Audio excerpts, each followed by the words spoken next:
Close your eyes for a moment, just breathe. And imagine for a moment that everything you have ever learned about how to communicate with what is unseen, with what is beyond the eyes, is mistaken.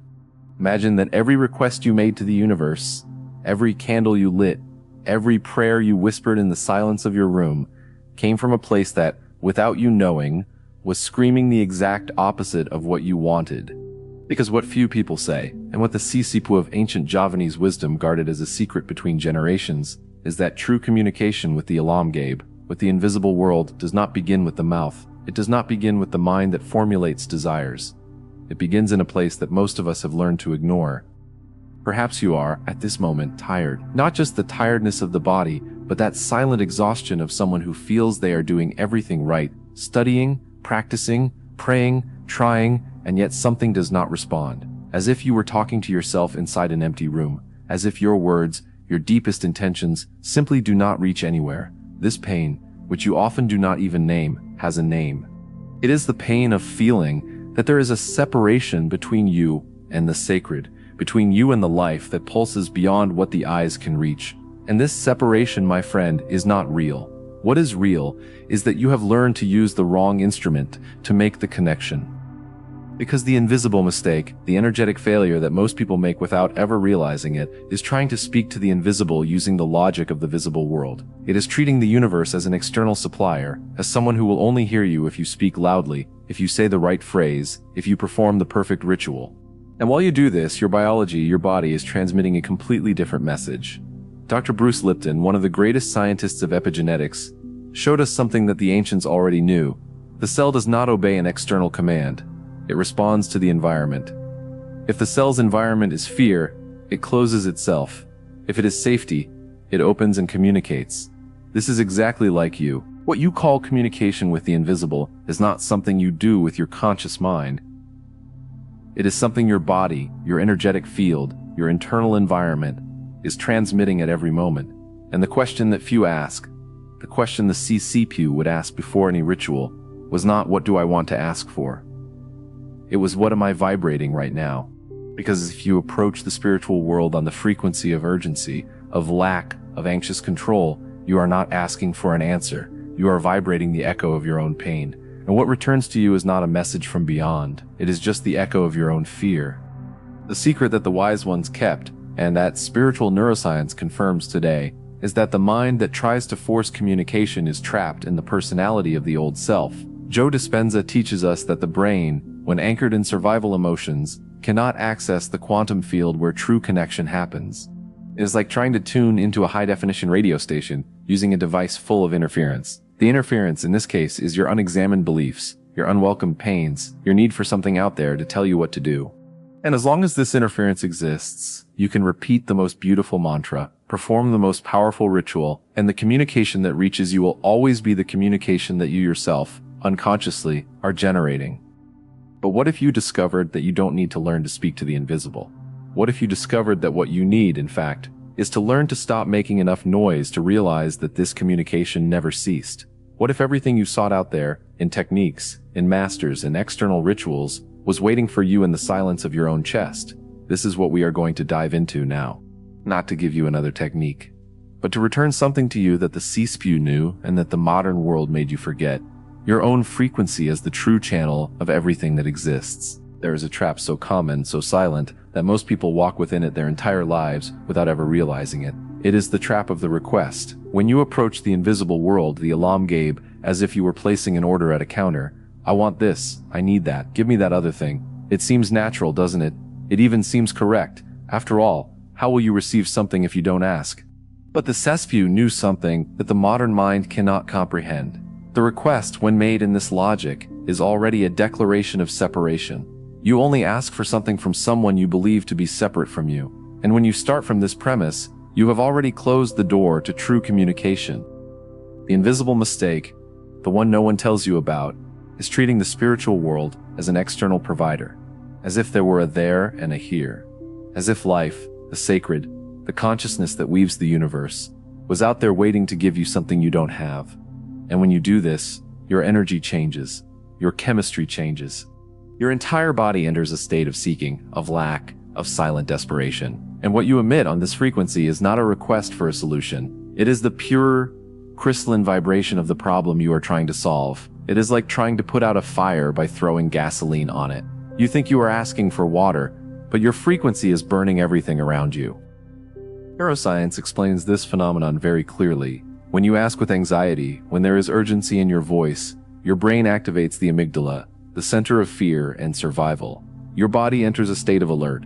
Cortisol and adrenaline flood your system, and this chemistry, which was designed to protect you from a tiger in the forest, is now being used to ask for a spiritual response. But the unified field, the consciousness the ancients called Gaib, does not respond to your chemistry of fear by answering your request. It responds to your chemistry of fear by amplifying the fear, because it is a mirror. It does not judge, it does not choose, it merely reflects back to you the frequency you are emitting. And if you are emitting the frequency of lack, of anxiety, of I need something I don't have, what returns is more experience of lack, more situations that make you feel anxious, more scenarios that remind you that something is missing. This is why many spend years trying to connect, performing rituals, following techniques, and feel they never receive a clear answer, not because the universe doesn't hear, but because the instrument they are using to hear, the body, the mind, the emotional chemistry, is tuned to a radio station that only plays the music of fear. And as long as you try to hear the music of divine guidance on that station, you will only hear noise. What you call not receiving an answer is, in fact, the clearest sign that your frequency is still misaligned. There is yet another profound mistake that happens in this process. It is the illusion that silence is absence. The Western mind, noisy, accelerated, interprets silence as emptiness, as a space where nothing happens. Therefore, when a person sits down to meditate or to attempt communication, if silence appears, they soon think, nothing is happening, and they begin to force, to visualize, to make more effort. But the sesepuh knows that silence is not absence of communication. Silence is the highest frequency of communication. It is the purest channel. The only thing preventing you from hearing in that silence is not the lack of a message. It is your own internal noise interpreting silence as a problem. The mistake then is trying to fill the silence with words, with rituals repeated on autopilot, with offerings made without the emotional coherence that accompanies them. You can light 1,000 candles, but if your soul is burning with anxiety, the candle will only reflect what is already inside you. What the wise ones kept as a secret was not an external technique. It was the perception that the internal environment, the peace that settles in the chest, the stillness that needs nothing, is the only environment where communication with the invisible flows without distortion. And there is still one more energetic failure that might be the most painful of all. It is the failure of haste. Have you noticed how the mind that seeks spiritual answers is often in a hurry? I need to know now. I need a sign today. If it doesn't happen soon, it means it doesn't work. The time of the Gaib is not chronological. It is not clock time. It is vibrational time. It is the time of internal maturation. When you try to rush an answer, you are vibrating one very clear thing. You are vibrating distrust. You are telling the field, I do not trust that what is happening now, the silence, the waiting, the apparent lack of movement, is part of the path. And this distrust, this urgency, closes the door to what only arrives when you stop running after it. The wasted potential in this cycle is enormous. Because the energy you spend trying to control time, forcing answers, repeating rituals with a contracted soul, could be the energy that takes you inward, to the place where the answer doesn't need to come from outside because it is already there, pulsing in your own consciousness. The sesepuh had no haste, because he knew that what is real does not need to be rushed. What is true, what is yours by right of existence, is already there, just waiting for you to stop making enough noise to realize it.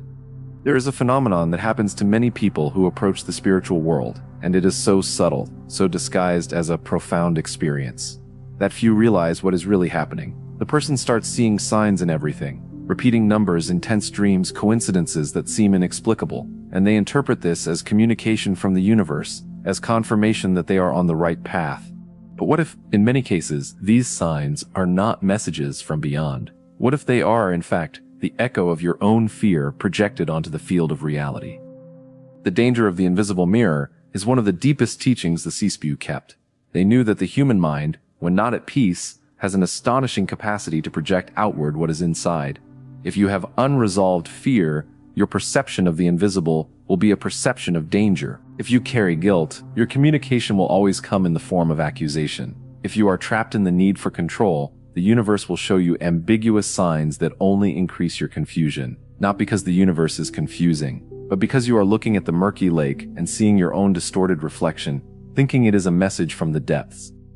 This is one of the harshest truths that modern spirituality avoids touching, because it is more comfortable to believe that every sign is divine than to investigate what is behind the need to see signs. Dr. Bruce Lipton teaches us that the subconscious mind, that part of you that operates outside conscious control, is like a hard drive that has been programmed since childhood. And on this hard drive are deep beliefs about who you are, about what you deserve, about how the world works. When you try to communicate with the invisible using only the conscious mind, but your subconscious holds a belief that you are undeserving, or that the world is dangerous, or that you are alone, it is this belief that will dictate what you perceive.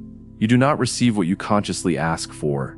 You receive what, deep down in your being, you believe you deserve. And this is a fatal mistake, because most people believe that spiritual work is about learning new techniques, new mantras, new ways to pray. But the deepest work, the work the sesepuh did before any ritual, was the work of cleaning the mirror, of removing the distortions, of looking at the fear that was there, stored for decades, and not running from it. Because as long as the fear is not welcomed, it will continue to project itself. And every sign you interpret as spiritual communication will, in truth, be a manifestation of that fear trying to be seen by you. There is yet a more silent trap, deeper, which might be the root of everything, and it is the trap of the fear of death. If you observe with honesty, often the search for communication with the invisible world is linked to a loss, to the loss of a loved one, to the loss of meaning, to the loss of a future you imagined. And the hidden anguish, the one you often don't even name for yourself, is not about talking to spirits in the abstract sense. It is about the desperate need to be certain that there is something beyond the end, that life is not reduced to this body, this time, this story, that the one who left is still somewhere, that you will meet again. This fear, when not welcomed, when not cried over, when not integrated, creates a frequency that attracts only communications that reinforce the fear, because you are seeking outside what can only be found inside. You want external proof that the soul exists, but the only proof that can satisfy you is not a sign out there. It is the direct experience, inside you, of your own immortal nature. As long as you seek outside for confirmation that life continues, you will continue to receive signs that leave you with more doubts, because the fear of death is not resolved with a sign. It is resolved with the experience of who you are beyond the body, beyond the mind, beyond time. And this experience does not happen in the seeking. It happens in the silence where the seeking ceases. And there is still a myth that needs to be undone, because it causes unnecessary suffering. It is the myth that signs are always clear. How many people suffer because they asked for a sign and didn't receive one, or received something they didn't understand, or interpreted it the wrong way and made misguided decisions? The mind that seeks control wants obvious signs. It wants a signboard in the sky saying, turn left, or wait a little longer. But communication from the invisible rarely works like that. It is more subtle. It arrives as a change of direction you didn't plan, as an encounter that seemed like a coincidence but changes everything, as an intuition that goes against all logic but proves accurate with time. Those who insist on obvious signs end up creating them artificially and get lost in their own fantasy. They think everything is a sign and live in a state of interpretive anxiety where every thought, every breeze, every number becomes a coded message. This is not spiritual communication. This is the uncontrolled mind projecting meaning onto everything to try to alleviate its own anxiety. The true sign, the one the sesepuh recognized, was not something that shouted. It was something that whispered in the peace of the heart, and could only be heard by one who had made peace with silence, by one who had welcomed the fear, by one who had stopped demanding that the universe prove something. Now we arrive at the point where everything transforms, where what seemed like a problem without a solution, a communication that didn't happen, a connection that wouldn't come, reveals itself as an invitation to something much deeper. Because the secret the sesepuh kept, and that today's science confirms, is not about learning to speak to the invisible. It is about learning to be the channel. It is about transforming your own body, your own chemistry, your own energetic field into an environment where communication flows naturally, without effort, without technique, without empty ritual. Dr. Bruce Lipton gave us a revolutionary key when he showed that the cell's environment determines its function. If the cell is in a stressful environment, it closes, contracts, enters survival mode.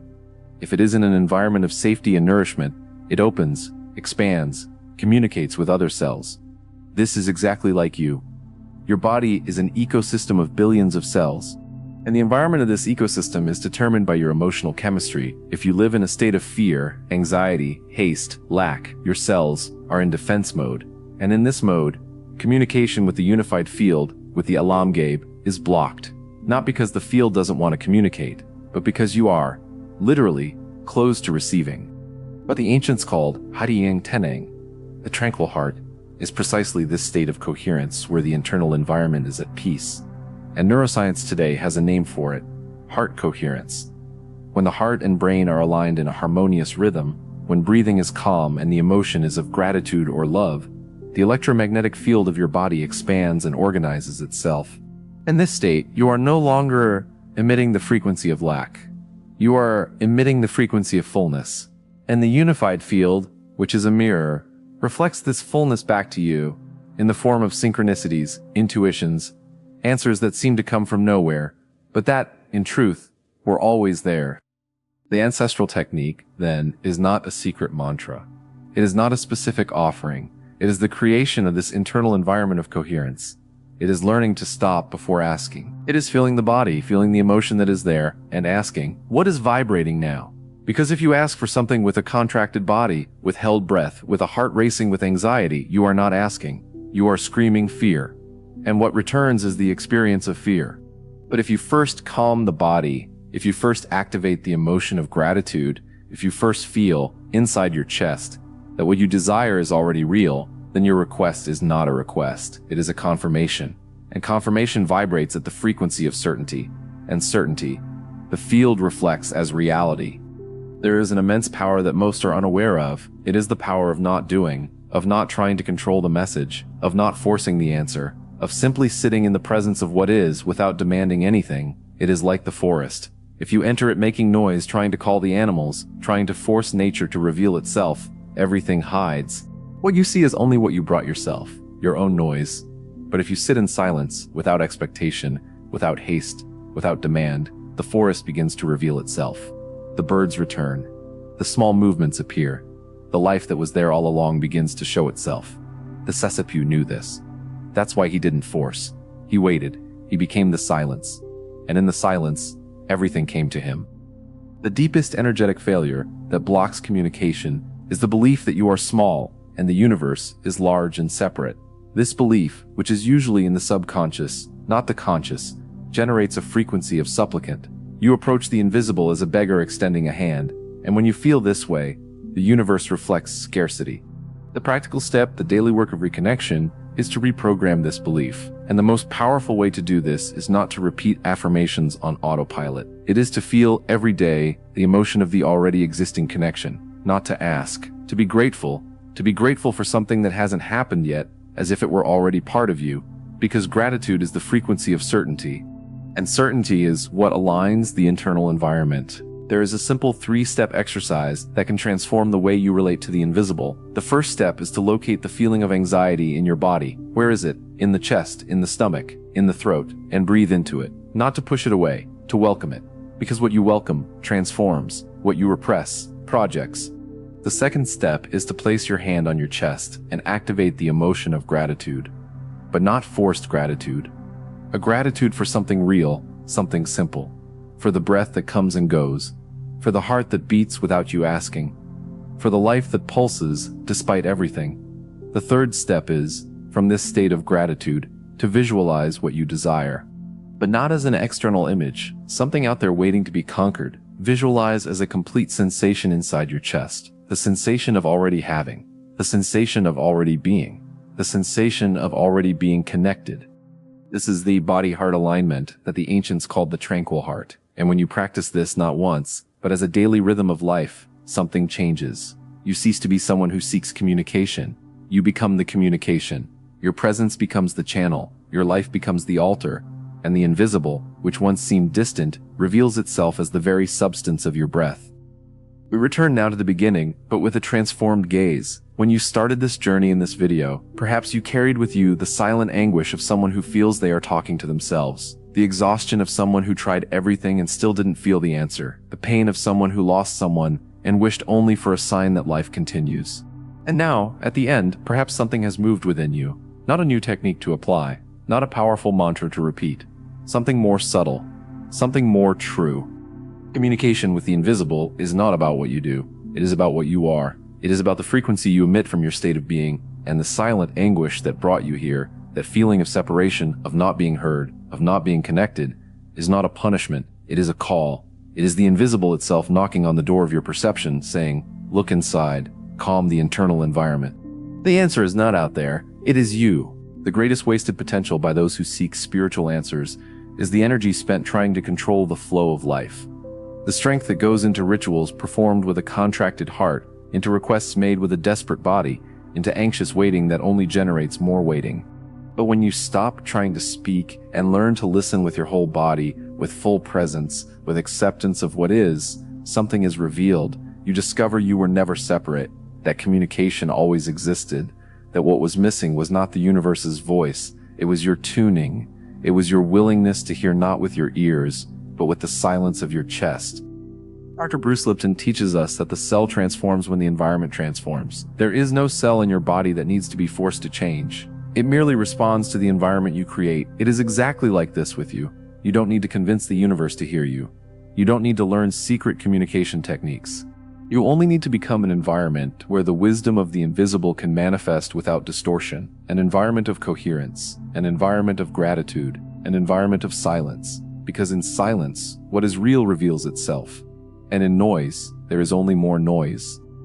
And here, I want to leave one final inspiration, which comes from one of the great masters of creative imagination, Neville Goddard. He taught that imagination is not fantasy. It is not escape from reality. Imagination is true reality. It is the organ of perception of the invisible world. The Javanese sesepuh knew this centuries ago. For him, the invisible world was not something distant, to be accessed with special techniques.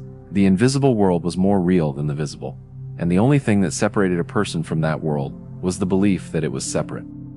So, as we close, I invite you to a simple practice, which is the very essence of everything we have spoken here.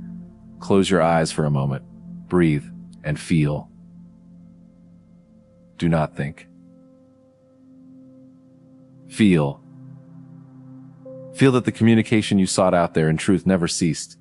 Feel that each beat of your heart is a word that the invisible whispers to you. Feel that each breath is an embrace from the unified field saying, you were never alone. And from this sensation, let the question that brought you here transform. Instead of asking, how do I speak to the invisible? Ask, what in me still needs to quiet down so that I may hear what has always been here? Because the secret is not in obtaining an answer. The secret is in becoming the answer you hope to receive. And when you become the answer, you discover that the question was never necessary. You discover that you are the communication itself, and that the universe which you sought out there was always here, knocking in the silence of your chest, waiting only for you to stop making enough noise to hear. May you find, from this day forward, not a new technique, but a new way of being, a way where the invisible is no longer a search, but a presence, a way where your heart, in silence, is the purest channel that could exist. And may you, in that silence, discover the peace that does not depend on signs, because it is the very sign that you are home, always were, always will be,